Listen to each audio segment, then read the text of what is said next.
that we've learned how to separate our bodice into panels. Now you can use those for a number of reasons. You can delete them, or you can use them as like separate pieces of a pattern. So I'm going to talk about the second reason here in this tutorial. So say I have created, let's just this is where we left off in the last tutorial. We separated this from this, okay? So let me zoom in here a little bit. So this is now a separate group to this. Now you can do this in order to get rid of this, or you can do this in order to have two different panels that will then be sewn together, okay? So if you're going to do that, you need to know how to line up your pattern so that when you sew or when you cut, everything goes together nicely. So this is a real quick tutorial on how to do that, okay? So what I want to do is I want to come over to my ellipse tool, and I'm going to make a little circle, a very little one. So just click and drag, very small, okay? Now over here on the left, it tells me that the outline, so the stroke, is black, but the inside is empty. So I want to change that. So I can either click here or here up at the top. It's a little easier. And I'm going to come down and just press the black, click off of that. Oh, cancel. All right, so now you see I've created just a nice little circle, okay?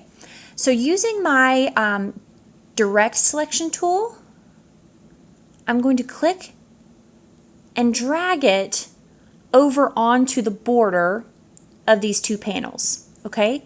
Now it doesn't really matter where it goes. Try and get it kind of in the middle. I'm going to zoom in so you can see, all right, because it might not be directly on it. I got it pretty good here, but you may need to nudge it up or down or to the side, and you can use your arrow keys to do that, okay? So I am going to select this, and I'm going to make a copy of it. So I'm going to press Command C and then Command V, okay? So it makes a copy and it moves it over here, okay? Which is fine. What I'm going to do is I'm going to click it and drag it directly on top of the circle that I made before. Now what I'm going to do, so that is selected, the copy is selected, not the original circle, but the copy, and that's exactly what we want. Because what I'm going to do is I'm going to press Shift and click this panel up here. So now what I've done, I've selected this panel and the copy of our little circle. I'm going to right click and press Group, okay? Now,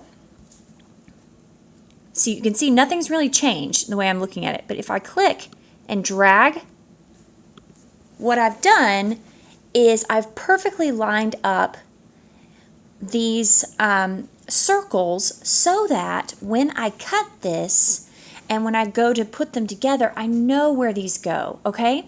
So this is just a quick little tutorial on how to get notches onto your pattern that you can use in the future for cutting and sewing and things like that. So I hope this was helpful. I'll be back with more soon. Bye.